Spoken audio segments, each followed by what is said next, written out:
빌립보 가이사랴처럼 정말로 우상이 많은 이곳, 헬라 문화가 넘쳐나는 곳, 이런 곳에서 그들의 고백, 그들의 진정성을 알기에, 테스트하기에 딱 좋기 때문에 거기로 간 것이라고 보입니다.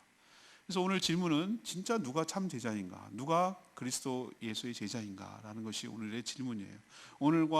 오늘 제자들과 주님이 나누는 그 대화 중에서 우리에게 도전이 되고 우리가 팬인지 제자인지를 다시 한번 점검할 수 있는 중요한 얘기들이 많이 나오기 때문에 오늘도 여러분 말씀을 통해서 점검하시고 팬이 아닌 그냥 썬데이 크리스천처럼 왔다 갔다 하는 그런 무늬만 교인이 아닌 진정한 주님의 제자로 살아가는 저와 이름 되기를 소망합니다.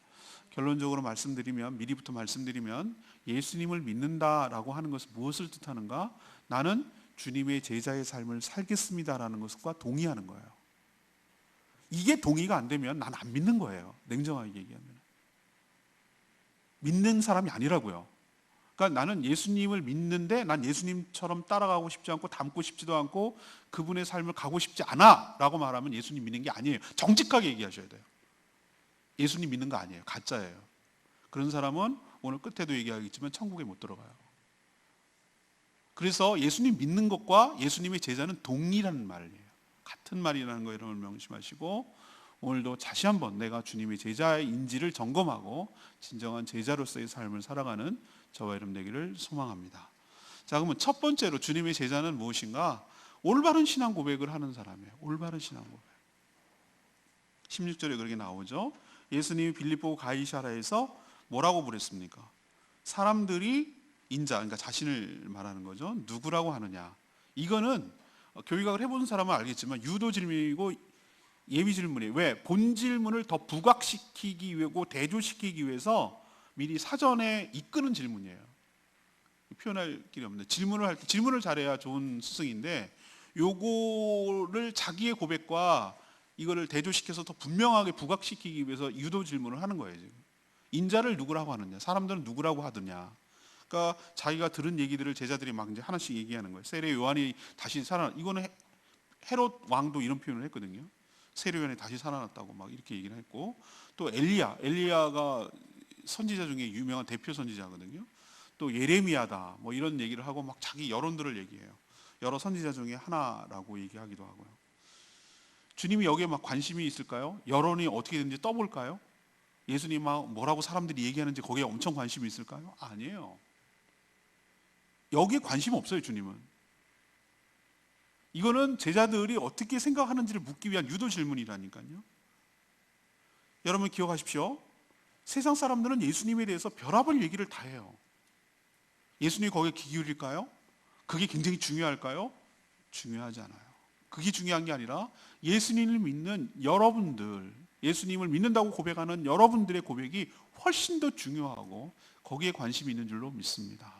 세상 사람들은 예수님을 4대 성인이라고 우리 사회 시간에 배워요.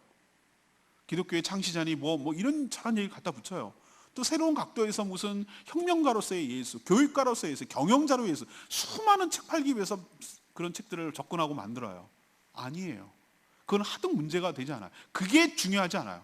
엘리야라고 했던, 예레미야라고 했던, 세례요한이라고 했던 그거는 주님께서 중요하고 가치 있게 여기지 않아요. 중요한 것은 예수 그리스도를 믿는 여러분들의 고백이 어떤지가 중요한 질문을 하시기 위해서 이렇게 하는 거예요. 그래서 예수님 본 질문을 하잖아요. 15절에 너희는 나를 누구라 하느냐. 너희는 나를 누구라 하느냐. 이게 중요하거든요. 여러분, 예수님을 믿는다고 말하는 여러분들의 고백이 중요하다고. 그때 시몬이 얘기했어요. 시몬 베드로가 얘기를 했는데 뭐라고 그러죠? 16절. 굉장히 중요한 고백 중에 하나예요. 주는 그리스도시요 살아계신 하나님의 아들이십니다 라고 고백을 했어요. 정말 정답이에요. 예수님 엄청 칭찬하셨어요. 17절에 뭐라고 그랬어요? 내가 복이 있도다. 바요나 시모나 내가 복이 있도다. 본명이 여기서 나오죠? 예. 베드로는 별명이고요. 진짜 본명은 바요나 시몬이에요. 바요나라고 말할 때 그 바는 누구의 아들이란 뜻이에요. 바디메오 할 때 소경 바디메오 얘기하잖아요. 디메오의 아들. 얼마나 천하면 이름도 없었을까요? 그냥 쟨 바디메오야. 디메오의 아들놈이야. 이런 뜻이거든요. 바요나, 요나의 아들. 요나의 아들. 풀네임을 지금 얘기하고 있어요.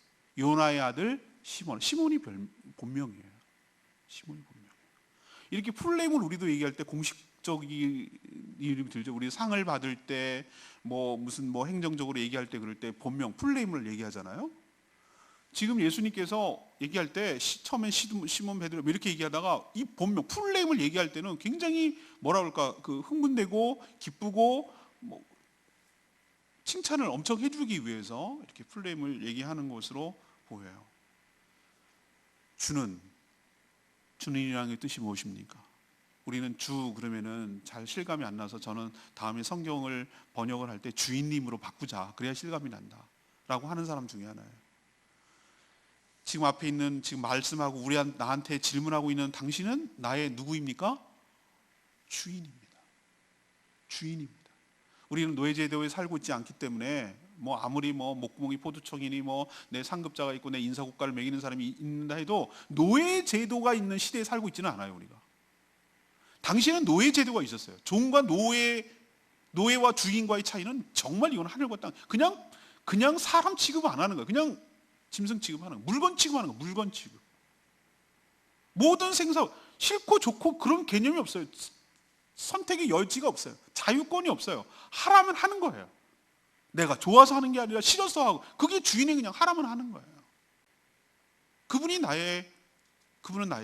나는 그분의 소유예요. 그분은 나의 주인님이에요. 사랑하는 여러분인 예수님이 나의 주인이 되신다고 고백하고 주인으로 여기며 주인으로 살아가는 저와 여러분 되기를 소망합니다. 이게 주님의 제자의 첫 번째 조항 중에 하나예요. 많고 많은 사람들 중에 예수 그리스도를 믿는다고 하면서 예수님을 나의 주인으로 여기지 않는 사람이 너무너무 많아요. 아쉬울 때만 기대고 아쉬울 때만 하는 정도로 여겨요. 정말로 내가 싫을 때 언제 내가 저분이 주인이라는 걸 알냐면 내가 불편해. 내가 하고 싶지 않아. 난 내키지 않아. 그래도 하라고 그러면은 하는 것이 바로 그게 그분이 나의 주인이라는 고백이에요. 여러분도 예수 그리스도를 여러분의 주인으로 여기며 주인으로 대하며 주인으로 살아가는 저와 여러분 되기를 소망합니다. 이게 제자예요.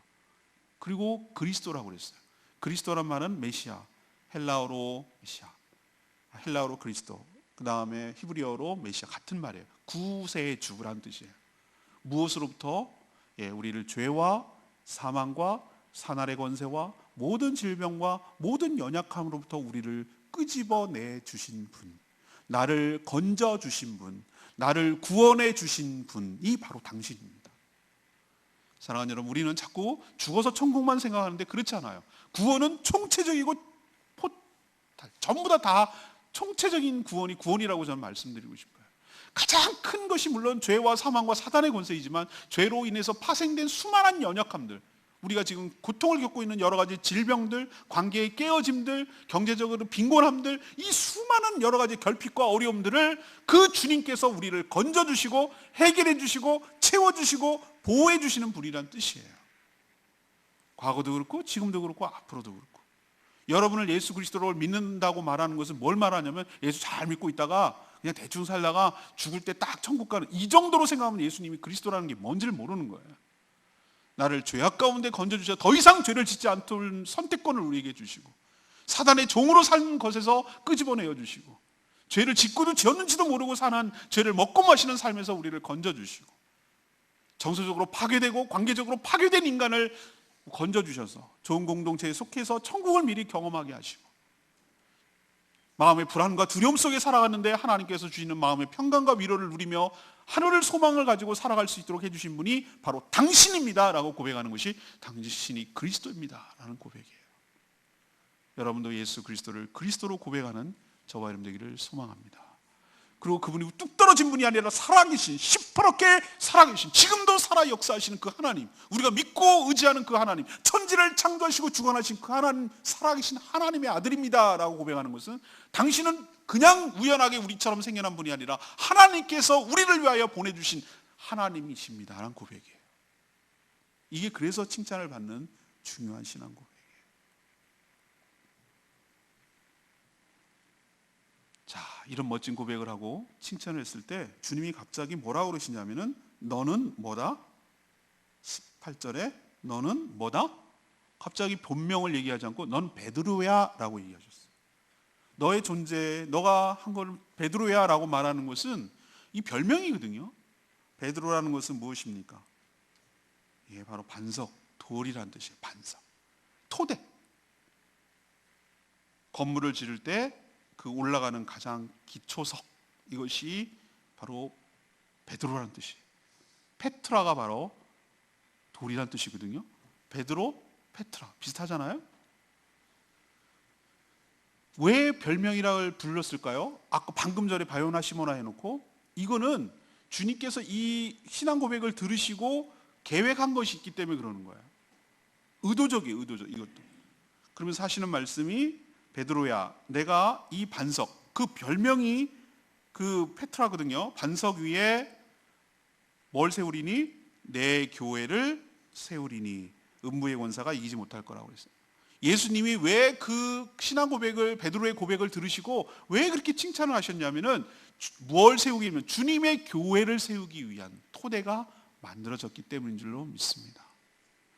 여러분 여기서 알다시피 이 구절은 캐톨릭에서 말하는 것처럼 베드로가 초대 교황으로서 베드로를 토대 위에 교회를 세운다는 뜻이 아니에요. 좀 이따가도 얘기하겠지만 사단이 어떻게 교회를 세우겠어요? 이렇게 연약한 인간이 어떻게 세우겠어요? 또 하나 건물을 세운다는 게 아니에요. 캐톨릭에서는 전부 다 성 베드로 성당을 짓기 위해서 면제부도 팔고 별짓 다 했단 말이죠. 교회를 세운다고 했을 때 사람에게 세우는 것 아니고 건물에 세우는 것이 아니고 이 베드로라고 말하는 것은 반석이라고 말하는 것은 네가 이 말했던 주는 그리스도시요 살아계신 하나님의 아들이십니다라는 이 신앙 고백 위에다가 교회를 세워간다는 뜻인 줄로 믿습니다. 이 고백이 왜 이렇게 중요하냐면은 교회를 이루는, 교회를 세우는데 가장 근간을 이루기 때문인 줄로 압니다. 교회가 건물이 아니라면 이런 신앙 고백을 동일하게 하는 사람의 동일하게 하는 사람들의 성도들의 연합 공동체가 교회인 줄로 믿습니다. 이 교회가 바로 그거란 거예요. 그러려면 교회가 되기 위해서는 이 신앙이 분명하게 선 사람들이 모여 있어야 된다는 뜻이에요. 이게 고백이 분명하지 않으면 흔들리기 때문에, 자기가 주인인 줄 알기 때문에. 수많은 교회들이 어려움을 겪는 것은 이 고백 위에, 이 토대 위에 교회를 세우지 않기 때문에 그러는 거예요. 분명히 예수님이 주님이시고 그리스도라고 고백해놓고 목사가 주인 노릇하거나 장로들이 주인 노릇하거나 교회 성도들이 주인 노릇하는 교회들이 바로 문제를 일으키는 거예요. 이 고백이 안 되기 때문에. 우리 교회는 이 베드로의 고백을 동일하고 그냥 말만 그렇게 아니라 실질적으로 정말로 그렇게 하고 여기고 이 고백을 하는 저희 교회 되기를 원합니다. 주는 그리스도시요 살아계신 하나님의 아들이십니다라고 분명하게 고백하는 교회, 그리고 이 토대 위에 세워지는 건강한 교회가 되기를 간절히 원합니다. 이 교회가 이렇게 세워졌으니 그러니 주님이 기뻐하시고 좋아했던 거예요. 베드로의 고백을 듣고. 근데 이 세워진 교회에 두 가지 은혜를 주세요. 하나는 18절에 보면은 음부의 권세가 이기지 못하리라. 음부라는 것은 사망의, 지옥의 권세라는 거죠. 어둠의 세력들, 사단의 권세가 이기지 못할 것이라는 첫 번째예요. 요즘처럼 교회가 많이 지탄의 대상이 되고 욕을 먹었던 적이 없어요. 요즘뿐만 아니고 역대적으로 계속 그래왔어요. 수많은 시련과 수많은 어려움들이 있어요. 우린 그래도 비교적 종교의 자유가 있어요. 그런데 옆에 나라 중국이나 이런 데 보면 얼마습니까? 교회를 막 부셔버려요. 모이지 못하도록 하고 강제화시켜 법제죠. 우리들도 그렇게 될까 봐 걱정하는 사람들이 많이 있어요. 이걸 빌미로 해가지고 교회를 하고 이런 일, 비슷한 일이 생기면 교회 폐쇄하라고 이런 식으로 압박이 오지 않을까라는 염려하는 목사님들도 계세요. 아무튼 수많은 흔들려는 세력들이 있어요. 사단은 무엇을 지렛대로 하든 무엇을 빌미로 하든 무엇을 핑계거리로 하든 아무튼 교회를 부수려고, 교회를 허물려고 길을 씁니다. 그러나 여러분, 오늘 말씀을 통해서 분명히 아셔야 될 것이 있어요. 교회는 결코 패배하지 않습니다. 음부의 권세가 이기지 못하게 될 줄로 믿습니다. 교회를 통해서 하나님의 은혜가 흘러나가는 것이에요. 또 하나는 천국 열쇠를 내게 주리니 땅에서 매면 매일 것이 하늘에서 매일 것이고 땅에서 풀면 하늘에서 풀린다고 했어요. 이걸 캐톨릭에서는 교황에게 줬다고 말하는 거예요. 아니에요. 하나 얘기 들어볼까요? 200년 전에 우리가 천주교가 처음 들어왔을 때 얼마나 많은 사화가 있는지 몰라요. 물론 정적, 사색 당파 때문에 정적을 제거하기 위한 빌미로 사용했지만 절두산에 가면 제사 드리고 조상을 안 섬긴다는 이유로 수많은 사람들이 엄청나게 죽었어요. 캐톨릭이. 지금 제사 다 드려요. 왜 그러면 바뀌었는가? 목숨 걸고 그렇게 제사를 드리지 말라고 그랬는데 교황이 바뀌었거든. 교황이 지침을 내렸거든요. 드려도 된다고. 그래서 제주도에서 이렇게 많은 사람들이 천주교 무늬만 하나도 부담이 없으니까 자기가 여태껏 드려오던 제사를 용납해 주니까. 가짜예요, 가짜. 가짜란 증거예요. 그게 바로 얼마나 사람이 위에다가 교회를 세울 수 없는지를 보여주는 거예요. 여기서의 말은 그 개념이 아니라 주님이 신앙 고백에 의해서 세워진 그 교회에다가 천국의 열쇠를 준다는 뜻이에요. 이 얘기는 뭐냐? 교회를 통해서, 열쇠란 게 뭡니까? 열고 닫고 들어나가고 나가는 거 하는 잖아요. 교회를 통해서 하늘나라에 들어가는 열쇠, 그러니까 문이, 관문이 될 거란 뜻이에요. 교회를 통해서 구원의 역사가 일어나고 교회가 구원의 방주가 될 줄로 믿습니다. 교회를 통해서 복음이 전파되고 교회를 통해서 구원의 역사가 일어난다는 뜻이에요. 거기다 줬다는 거예요. 다른 데다가 준 데가 없다는 뜻이에요. 하나님께서, 예수님께서 다른 데를 통해서 구원의 역사를 일으키는 거 봤습니까? 없잖아요. 이렇게 문제가 많고 이렇게 여러 가지 연약하고 부족함에도 불구하고 여전히 몇천 년, 2000년 이상을 끌고 오고 앞으로도 계속 주님 오신 날까지 교회는 존속할 것이고 교회를 통해서 천국 열쇠를 주셨기 때문에 열고 닫고 하는 일이 벌어지기 때문에 교회를 귀하게 여기고 교회를 소중하게 여기고 교회를 아끼고 교회를 통해서 복음 전파를 하는, 참여하는, 그리고 교회의 최후 승리를 믿고 살아가는 자가 주님의 진정한 제자일 줄로 믿습니다. 이런 올바른 신앙 고백을 할 때 세례 받을 때만 하는 건 줄 아는데 전 그렇게 생각 안 해요. 교회 안에서만 이런 신앙 고백을 열심히 하는 것은 옳지 않아요. 예수님이 왜 빌립보 가이사라로 데려가는지는 아셔야 돼요. 의도적이에요. 많은 사람들이 자기를 지지하고 막 500의 기적이 일어나고 이때 제자들에게 묻지 않았어요. 이 타이밍이 중요해요. 소수일 때, 모든 사람들이 다 우상을 섬기고 있고 자기가 밖에 없을 때, 그때 묻는 거예요, 예수님이. 전 이것을 여러분에게 적용한다면 교회 안에서 이런 얘기는 얼마든지 하죠. 더 열심히 신앙 고백을 하죠. 근데 그게 중요한 게 아니에요. 주님이 진짜 묻고 싶은 거는 여러분이 밖에 나가서 세상 속에서 이 질문을 했을 때 어떻게 반응하고 어떻게 대답하는지를 묻고 싶은 거예요. 우리끼리는 얼마든지 이런 고백을 합니다. 그것도 귀합니다.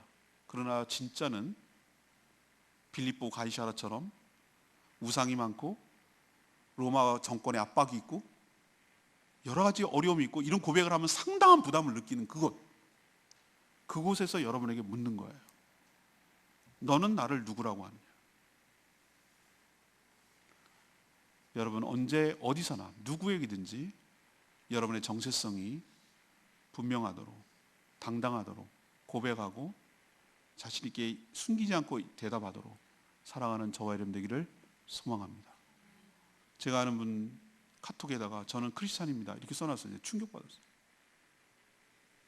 그렇게 말했을 때 충격까지는 아니지만 이 사람 진짜 대단하다. 그럼 그렇게 살아야 된다는 뜻인데 정말 대단한 각오를 했구나라는 생각이 들었어요. 모든 사람과 소통할 때 나는 크리스찬입니다 라고 얘기를 밝히는 거잖아요. 여러분, 그런 자신이 있는가요? 요즘 그렇게 말이 많고 문제가 많은 왜 신천지가 문제가 됩니까? 자기의 정체성을 안 드러내잖아요. 숨기잖아요. 그게 가짜라는 증거예요. 그들의 논리와 이론과 교리가 이걸 다 내용을 안 봐도, 그거 하나만 봐도 그들이 잘못됐다는 걸 알겠잖아요. 왜 자기를 당당하고 그러면 숨깁니까? 왜 내가 떳떳하고 내가 잘못한 것이 없으면 왜 자기를 숨깁니까? 숨겨야 될 이유가 있으니까 숨기는 거잖아요. 그게 바로 거짓의 영에 사로잡히는 증거예요. 여러분 그렇게 살지 않기를 원합니다. 어디서든 당당하십시오. 좀 이따 얘기하겠지만 그것 때문에 피해가 오거든 기꺼이 감수하십시오. 그게 진정한 제자의 삶이고 그게 바로 주님을 따라가는 주님의 제자인 줄로 믿습니다. 두 번째는 주님의 제자는 하나님의 일을 생각하는 사람이에요. 이때 21절에 이때는 누구죠? 신앙 고백. 자꾸 베드로만 대답했다고 생각하는데 저는 그렇게 생각하지 않아요. 거기 모였던 다른 제자들도 동의했어요. 거기에 함께했어요. 그냥 베드로가 대표적으로 얘기한 것뿐이에요. 그 이때라고 말하는 것은 이 고백을 들을 때 주님이 이제는 됐다라고 생각하신 것 같아요. 아, 이제는 내가 이 제자들에게 이제 성숙해서 자신의 그 고난, 죽음, 부활을 설명해도 이제 이해하겠구나. 그리고 받아들이겠구나. 그걸 준비하고 대비하겠구나라고 주님이 판단했던 것 같아요. 그래서 21절에 보니까 이때부터 본인이 예루살렘에 올라가고 장로들과 제사장과 서기관들에게 고난을 받고 죽임을 당하고 제3일에 살아날 것을 비로소라고 말하는 것을 볼 때 이제 타이밍이 때가 됐다라고 판단하고 얘기를 시작하셨던 것 같아요. 근데 뜻밖의 반응이 나왔어요. 22절 베드로, 그 피터, 그 반석이라고 말했던 그렇게 멋진 신앙 시몬 베드로, 바요나 시몬이 아니고 베드로가 뭐라고 그러는지 아십니까? 예수님을 붙들고 항변하여 이르되 주여 그리 마옵소서. 이 일이 결코 주께 미치지 아니하리다. 우린 이렇게 간단하게 고백이 되어 있지만 다른 복음서에 보면 뭐라고 나오는지 아십니까? 멱살을 잡고, 붙들고라고 하는 것은 멱살 잡고 흔들면서 꾸짖듯이, 항변이라는 말은 것은 제자가 스승을 지금 꾸짖고 있는 거예요. 그러면 안 되지, 그렇게 하면 안 되죠 라고 말하고 있는 거예요. 협박하는 거예요. 결단코 이런 일이 있어서는 안 된다는 것은 예수님을 위하는 것처럼 보이죠? 아니에요. 자기의 야망이 깨지기 때문에.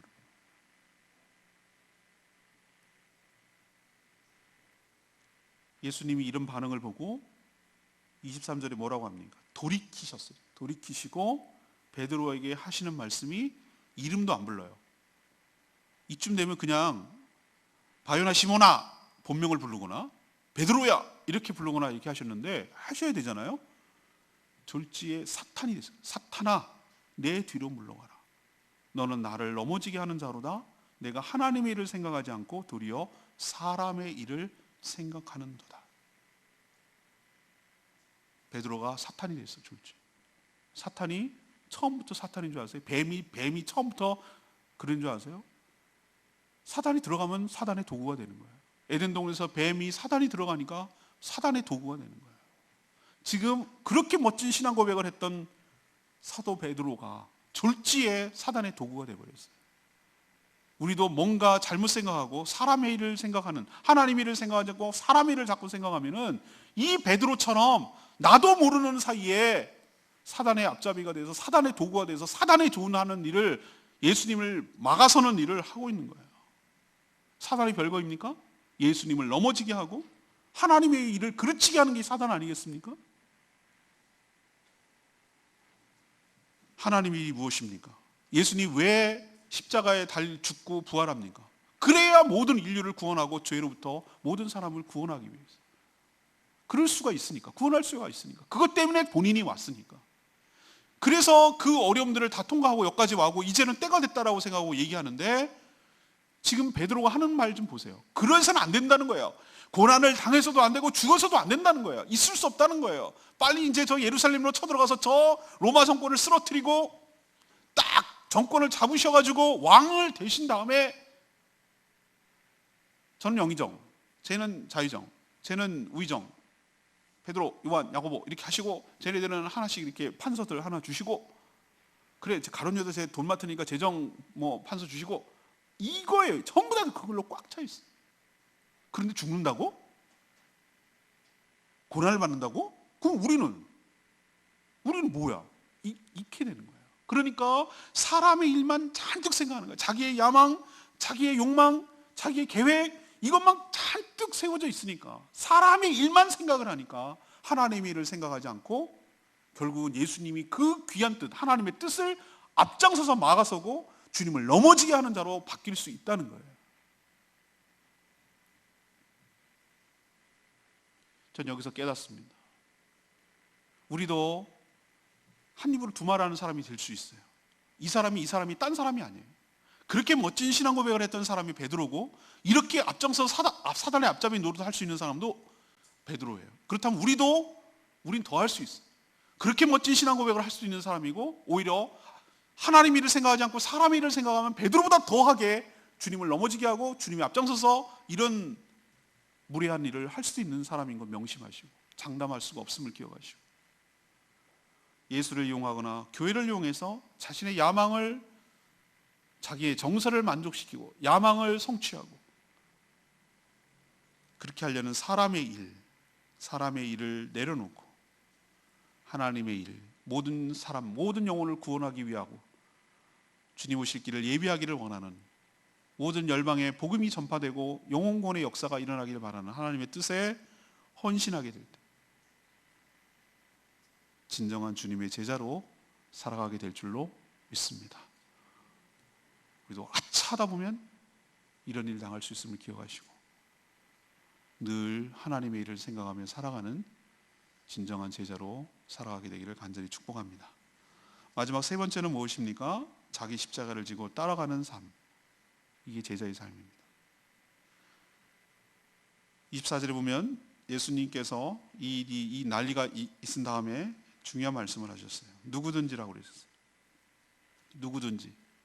넌 안 돼, 넌 돼, 너는 안 돼, 너는 아예 안 돼. 기회조차 주지 않는다는 거예요. 누구든지라고 말하는 것은 누구든지 주님의 될 수 있는 가능성과 기회를 주시는 줄로 믿습니다. 이게 굉장한 축복이에요. 넌 안 된다고 시작부터 잘라내는 분이 아니라 누구든지 주님의 제자로 살 수 있다는 것 자체가 축복이고 기회고 은혜예요. 그러나 그렇다고 아무나 제자가 되는 건 아니에요. 아무나 제자라고 하지 않아요. 진정한 주님의 제자에 대해서 두 가지 얘기했어요. 하나는 자기 부인, 두 번째는 자기 십자가. 이 두 가지를 할 때, 그렇게 살아갈 때 진정한 주님의 제자라고 말하는 거예요. 첫 번째는 자기 부인이에요. 자기 부인은 자기 극복 아니에요. 자기 연약함을, 자기 핸디캡을 극복하는 것을 자기 부인이라고 말하지 않아요. 자기 개발을 말하는 것도 아니에요. 자기 부인이란 자신의 영광을 추구하는 삶, 자신의 왕국을 세우려는 삶, 자신의 자아를 가장 귀하게 여기는 삶을 포기하고 그렇게 살아가려는 나의 욕망, 십자가에 매일 못 박아 죽이는 삶을 말하는 줄로 믿습니다. 우리는 본성적으로 자기 부인의 삶이 아니라 자기 영광의 삶을 살아가는데 익숙한 사람들이에요. 누가 남에게 나를 인정해주고 자기 인기가, 주가가 올라가고 칭찬을 목말라 하고 굶주려하고 자기가 더 돋보이기를 바라고 세상에서 모든 것들은 다 내 밑에 있기를 바라고 자기가 더 우월하기를 바라고 모든 사람이 자기의 이름을 다 알기를 바라고 이 자기 영광에 얼마나 충실하게 살아가는지 몰라요. 이런 욕망이 우리 가운데 있어요. 그것을 부정하고 거스르는 것은 의지적으로 해야지 그걸 저절로 어떻게 되는 게 아니에요. 이것은 날마다 내가 이런 속성이 있음을 알고 그렇게 살아가고 싶은 내 욕망, 내 야망, 내 영광을 추구하려는 이 인간 이상성을 십자가에 못 박아 죽이는 작업을 매일매일 하지 않으면 우리는 나도 모르는 사이에 내 영광을 추구하며 살고 있는 거예요. 자신의 왕국을 건설하려는 수많은 사람들이 있어요. 수많은 이단 사이비 교주들이 다 자기의 왕국을 건설하고 싶어하는 사람들이에요.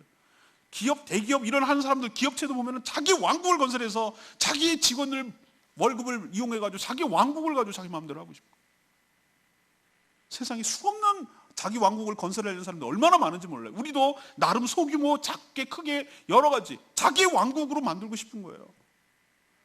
자기 가정도 자기 뜻대로 하고 싶은 거예요. 자기 마음대로 하고 싶은 거예요. 그래서 문제가 나고 그새 어려움이 있어요. 우리는 이런 속성이 기본적으로 장착되어 있다는 걸 알아야 돼요. 죄로 타락하고 죄인이기 때문에 자기 왕국을 건설하려는 인간의 욕망이 얼마나 가득한지 몰라요. 저는 그걸 보고 어디서 반영하느냐면 게임이 세상에 아주 그것들을 잘 던져놓는데 게임 내가 가끔 봤어요. 선전하는 거 보면은 막 전쟁을 하고 물자를 모으고 자기 왕국을 성을 쌓고 막 전쟁을 하고 침략해서 약탈을 하고 막 이걸 게임을 하니까 거기에 막 흥분하고 좋아한단 말이에요. 대리만족. 자기 왕국을 세우려는 인간의 속성을 잘 건드려 놓는 게임이 그게 게임이에요. 이런 거. 내가 세상에서 너무너무 중요해. 내 자아를 건드리면 큰일 나요. 이런 거. 이거를 부인하기가 얼마나 어려운데. 세상에서 제일 힘든 것이 자기를 부인하는 거예요. 제일 힘들어요. 우리는 날마다 왜 기도를 해야 되는가? 우리는 본성적으로 그걸 꺾어놓지 않으면 하나님 앞에 나와서 무릎을 꿇고 십자가에 무릎을 꿇고 십자가를 바라보면서 이런 나 때문에 예수님이 십자가에 죽었다라는 것을 인정하고, 사도 바울이 말했던 것처럼 내가 매일매일 죽노라 하고 말했던 게 뭔 뜻인지를 깨달으셔야 돼요. 매일 죽는다는 말이 무슨 뜻인지를 알아야 돼요. 나는 매일매일 죽지 않으면 난 이렇게 살아가는 사람인 것을 아는, 사도 바울이 그 정도라면 우리는 말할 것도 없어요. 저도 그래요. 저도 조금만 내버려 두면 자기를 부인하는 삶이 아니라 자기 영광을 위해서 살아가려는 내 자신을 너무 많이 봐요. 그러니 여러분, 매일매일 주님의 제자로 살기 위해서는 자기 부인을 위하여 십자가에 붙들고 매일매일 엎드리고 십자가를 의지하고 십자가에 자신을 죽이는 작업을 매일매일 할 때 자기 부인의 삶이 은혜로 가능하게 될 줄로 믿습니다. 또 다른 것은 자기 십자가예요. 자기 십자가란 무엇인가? 예수님을 믿기 때문에, 예수님의 제자로 살아가기 때문에 감당해야 될 여러 가지 손해, 예수님의 제자가 아니었으면 할 필요 없는 것들, 감당하고 희생할 이유가 없는 것들, 그런데 신앙생활을 하려고 예수님을 믿기 때문에 내가 감수해야 되는 여러 가지 손해들, 이것들을 기꺼이 감수하는 삶을 자기 십자가를 진다고 그러는 거예요.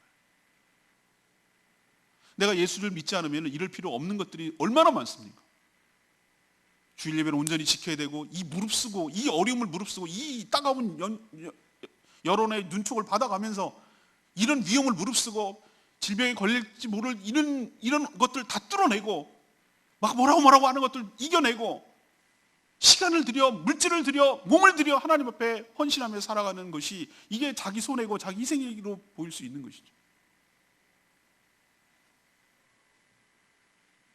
그것을 일시적으로 살아가는 것이 아니라 끝까지 주님 주신 사명 다하는 그 순간까지 한순간도 십자가를 내려놓지 않고 그 십자가를 지고 살아가는 삶, 십자가를 지고 자기가 죽기 위해서 그 십자가 형태를 지고 가는 거거든요. 이게 십자가의 아이러니고, 죄인이 아닌데도 불구하고 죄인 취급받는 게 십자가거든요. 사람들이 막 조롱하고 예수님이 갈 때 막 뭐라고 그랬어요. 예수 믿는다는 이유만으로 비난하고, 예수 믿는다는 이유만으로 막 이상한 사람 취급하고, 이런 것을 기꺼이 다 감수하고 살아가는 삶, 이게 자기 십자가를 지는 삶이에요. 옛날에 어린이 성경학교 할 때 연합 캠프를 하는데 예수님 역할이 필요하다는 거예요. 그래서 저를 지목해갖고 내 난생 처음으로 십자가를 져봤네.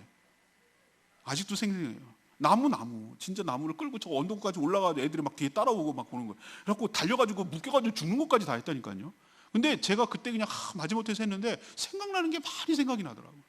난 이렇게까지 무겁지도 않은 건데, 무겁긴 무거웠어요. 그러니까 누가 어른 남자가 필요했기 때문에 했는데, 야, 이거를 끌고 올라갔다고? 이런 생각이 드니까 많은 생각이 나더라고요.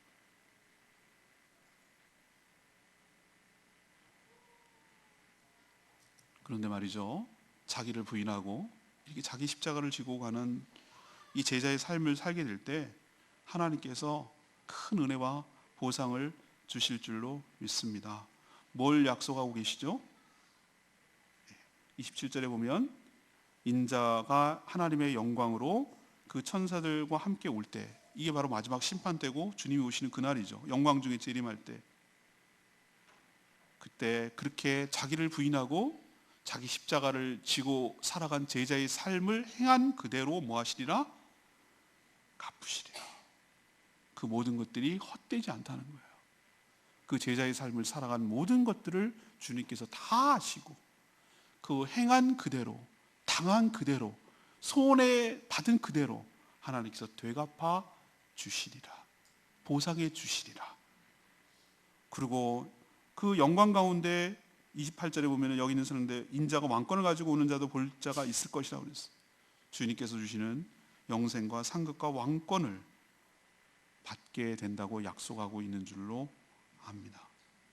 오늘 예수님 뭐라고 그러시죠? 25절에 누구든지 자기만을 위해서, 자기 부인하지 않고 자기 십자가를 거부하고, 그게 바로 25절에 있는 말씀이에요. 목숨을 구원하고자 하면, 그러니까 제자의 삶을 사는 것을 포기하고 자기만을 위해서 살아가면 오히려 거꾸로 잃게 될 것이지만, 반대로 주님을 위해서 자기를 부인하고 자기 십자가를 지고 목숨까지 드리며 주님의 제자로 살아가게 되면 모든 것을 얻게 될 것이라고 해서, 그게 영생이라고 얘기해 주셨어요.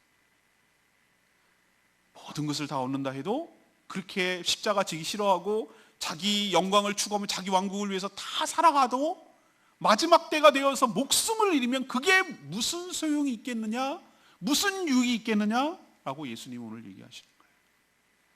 허망하지 않겠냐? 네 왕국 그거 네 거가 되겠냐? 네가 영원히 살 것 같으냐? 라고 물어보시는 거예요. 죽어야 사는 법, 죽어야 사는 법. 주님을 위해서 죽을 때 죽는 게 아니라 그게 사는 길임을 생각하시고 주님의 제자로 살아가게 되는 저와 여러분 되기를 소망합니다. 아까 서두에 말씀드렸죠. 예수님을 믿습니다라고 말하는 것은 무엇을 뜻하는지 아세요? 나는 주님을 따라가는 주님의 제자로 살겠습니다라는 것과 같은 말이라고 제가 말씀드렸어요. 제자란 스승을 닮는 거예요. 스승을 따라가는 거예요. 선생과 학생이라고 하지 않았잖아요. 뉘앙스가 많이 달라요. 제자란, 스승이란 옛날 도제 교육과 비슷해요. 스승님과 함께 사는 거예요. 스승님이 하는 모든 것들을 다 보는 거예요. 스승님처럼 흉내내는 거예요. 그리고 스승의 길을 가는 게 제자예요. 여러분도 똑같아요. 주님과 함께 사는 거예요. 주님의 모든 것들을 다 배우는 거예요. 그리고 주님이 가셨던 그 길을 가는 거예요. 그리고 주님이 받았던 그 영광을, 그 영생을 누리는 것이 바로 주님의 제자의 삶이고 성도의 삶인 줄로 믿습니다. 오늘 첫 번째로 여러분에게 도전하고 싶은 것은 커밍아웃 하셔야 돼요. 커밍아웃. 커밍아웃이 어디서 나오는 용어인지 아십니까? 동성애, 나 레즈비언이야, 나 게이야 라고 자기를 밝히는 것은 커밍아웃이라고. 커밍아웃. 그걸 빗대가지고 기밍아웃, 주밍아웃 뭐 이런 모습을 말하는 사람이 있어요. 야, 너도 기독교인이었어? 기밍아웃. 나 크리스찬이야? 라고 말하는. 난 주님을 믿어? 주밍아웃. 내가 어디서도 떳떳하지 못하다면 나는 아직도 주님의 제자가 아니란 뜻이에요. 왜? 나는 그런 불편함과 희생을 감당할 마음이 없거든. 용의가 없거든. 난 박쥐처럼 살고 싶어. 여기서도 다 얻어먹을 거 다 얻어먹고 여기서는 아닌 척해서 얻고 싶은 거 다 얻고 싶은 거예요. 양다리를 걸치고 세상의 모든 것도 다 취하고 교회로부터 오는 모든 것도 다 취하고 싶은 욕심꾸러기란 얘기예요. 정체성은 분리될 수가 없어요. 우리는 야누스적으로 살 수가 없어요. 그건 정신병자가 가능한 거예요. 정신분열자가 가능한 거예요. 이 자둔격자, 여기서는 이런 인격체가 있고 저긴 우리는 그런 자가 아니에요. 똑같아. 겉과 속이 똑같고 우리는 그리스도 안에서 거듭나서 하나님의 자녀로 살아가는 정말 진정한 제자라면 언제 어디서나 어느 장소 어느 시기나 똑같은 그 사람이 그 사람이어야 돼요. 여러분의 정체성을 밝혀 각오가 되어 있는지, 그럼에도 불구하고 주님을 따라갈 각오가 되어 있는지, 주님의 제자로 살아가는 저와 여러분 되기를 소망하고 자신이 누구인지를 당당하게 밝히고 살아가는 저 신천지처럼 음흉하고 숨기고 거짓말로 얘기하고 그런 자들이 아니라 나는 크리스찬입니다. 나는 예수 그리스도를 믿습니다. 나는 예수님의 제자입니다. 라고 분명하게 밝히고 당당하게 살아가는 저와 여러분 되기를 소망합니다. 두 번째는 뭡니까? 나는 무슨 일을 주로 생각합니까? 하나님의 일을 주로 생각하며 추구합니까? 아니면 사람의 일을 주로 생각하고 추구합니까? 자기가 무엇을 생각하느냐에 따라서 그 사람의 말과 행동이 나오거든요. 자기가 늘 게임만 생각하는 사람은 모든 것을 게임의 말로, 언어로, 용어로, 상황으로 이렇게 갖다 대입해서 봅니다. 막 당구에, 골프에 미친 사람은 다 모든 것들을 다 거기에 대입해서 다 그걸로 설명하려고 합니다. 홀인원의 영광을 내가 뭐 이렇게 하면 골프에 미친 사람은 맨날 그런 식으로 다 대입을 합니다. 음악에 미친 사람은 음악에 다 대입하고 내가 무엇을 생각하느냐가 치약을 쭉 짜면 그 안에 무엇이 가득하는지가 툭 튀어나오는 것입니다. 사람의 일을 생각하는 것, 자신의 야망, 자신의 욕망을 추구하고 그것을 이루기 위해서 늘 생각하고 돈 하고 돈을 늘 묵상하고 이렇게 사는 사람은 툭툭 하는 모든 용어와 대답과 관심사가 돈에 꽂혀 있습니다. 그러나 하나님의 일을 생각하는 그런 사람들의 특징이 뭐냐면은 하나님의 일을 가로막고 주님을 넘어지게 하는 사단의 앞잡이가 될 수 있다는 게 그 심각한 문제. 하나님의 일을 생각할 때 영혼 구원과 몸된 교회를 세워가는 일에, 어렵고 소외된 사람들, 이웃들을 섬기는 일에, 그게 바로 하나님이고, 영혼을 구원하고 생명을 풍성하게 하는 일에 헌신하는 게 하나님의 일이라면 거기에 관심을 많이 갖는 것이 주님의 진정한 제자인 줄로 믿습니다. 마지막은 무엇입니까? 나는 나만 사랑하고 나만 섬기는가? 아니면 나를 부인하고 십자가를 지는가? 여기서 갈라져요. 여러분은 자신을 부인하고 자기 십자가를 지고 주님이 가셨던 그 십자가의 길, 그러나 그 뒤에 영광스러운 길, 그 뒤에 있을 멸류관과 부활과 영광과 영생의 길을 있기 때문에 지금 나에게 주어진 길을 걸어가는 주님처럼 나도 지금 힘들고 어려운 것이 끝이 아니라 주님 다시 오시는 그날 행한 대로 보상해 주실 것을 기대하고 그 영광 가운데 왕노릇할 것을 기억하고 그 영광과 권세를 누릴 것을 기억하고 지금 십자가를 묵묵히 지고 손해를 감수하고 살아가는 진정한 참 제자로 살아가는 저와 여러분 되기를 소망합니다. 오늘 말씀 붙들고 기도하기 전에 596장